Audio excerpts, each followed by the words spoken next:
In her teen days, my sister experienced something very traumatizing. She witnessed the act of teens sneaking out at night and meeting up with some Marines to go out drinking. They had two cars to the, they took 2 cars to the beach and brought a couple of beers along with them. This, as you all know, sounds like a really bad equation. My sister witnessed the drunk driver of the other vehicle fishtail back and forth and eventually loses control and swerves into a ditch off the freeway. The car had been flipped over and my sister pulled her friend's lacerated body out of the car. Because of this, she will never forget the dangers of drinking and driving. Today, I will discuss the dangers of driving while under the influence for both cars and motorcycles.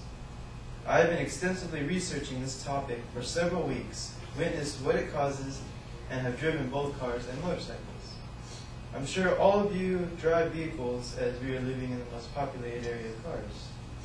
I will discuss how dangerous it is to drive under the influence for cars versus motorcycles, and show how alcohol affects and impairs your abilities to drive.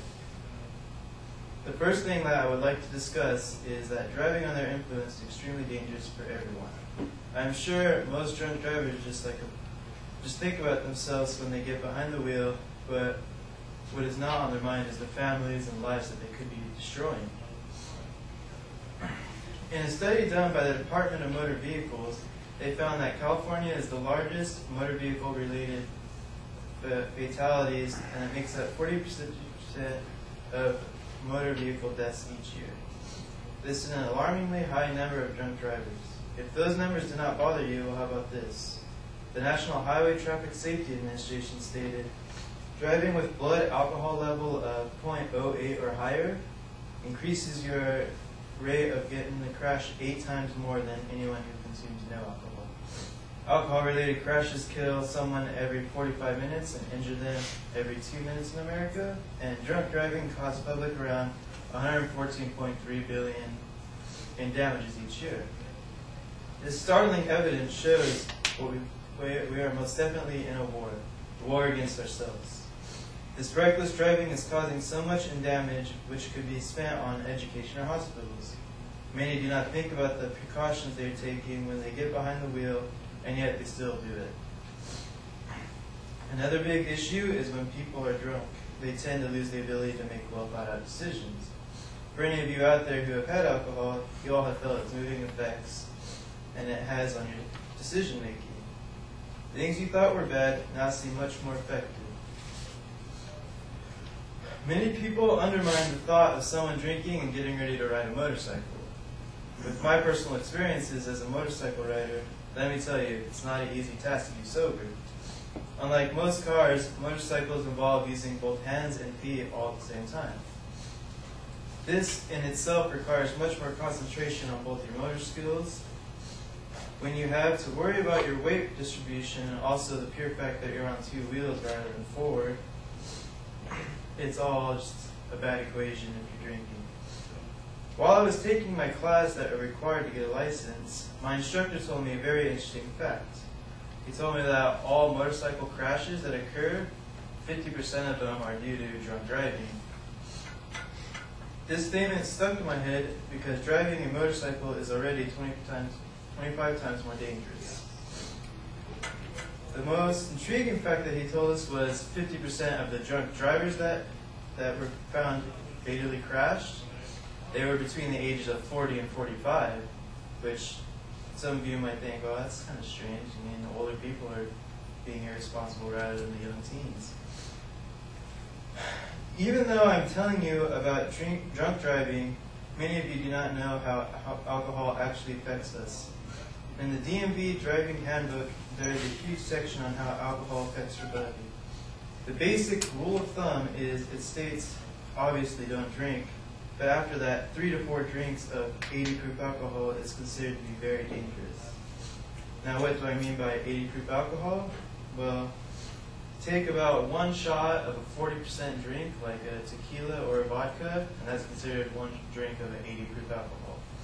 Now you use this calculation and compare it to all the other drinks you can have. If you have a bottle of beer, that compares to 1 shot of the 80 proof alcohol. You could have 1 glass of wine, or you could have one mixed drink. They all compare to one drink. So you take that, and you plug it into this chart right here. This is males and females. You have the amount of drinks you've had and your body weight. And basically, once you're in any of this green zone for either side, you're considered dangerous to drive while drinking.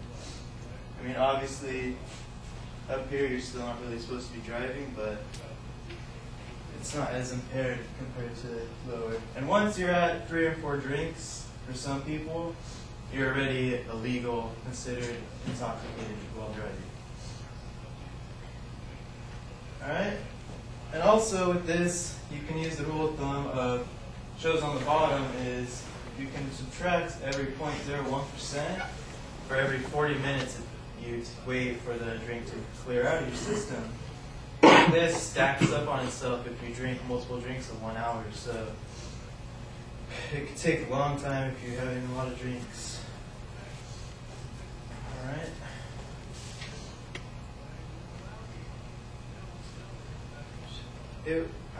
The reason you feel this way is because you drink alcohol, it affects your chemical balance in your nervous system. This all occurs on a microscopic level on the ends of your nerves.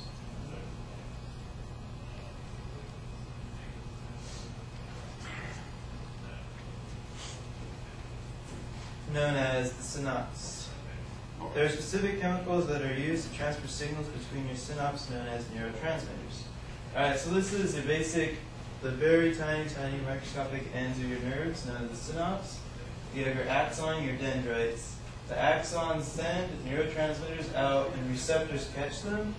And this is all where, like, any type of drugs you take, this is basically where it affects.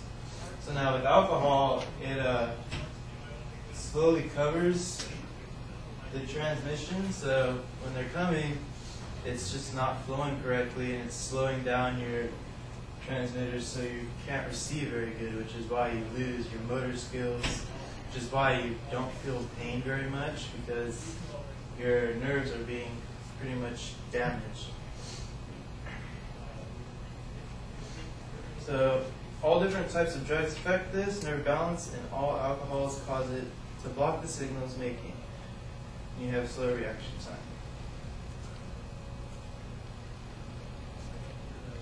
Alright, so this is a chart that I found. It shows basically how the alcohol affects your brain slowly. So as you can see, it starts with the outside and slowly makes its way in, and if you get to your cerebellum, it's pretty much dead because your brain can't function, and that functions your heart, pacer, and your breathing. So driving while under the influence is a very dangerous act, and it causes a lot of pain and suffering. Hopefully this has opened your eyes to driving under the influence, and maybe next time you will think twice before you stumble into that car or on that bike.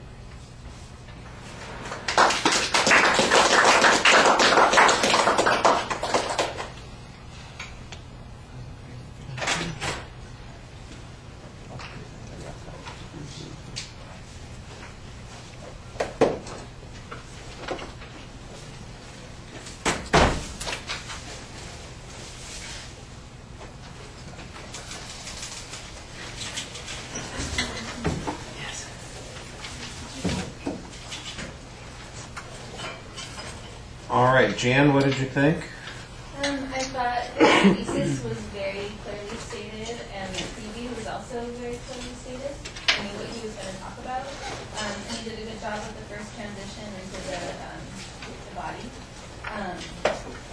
And I liked also the narrative in the beginning. He had a personal experience and kind of drew me in. It was interesting.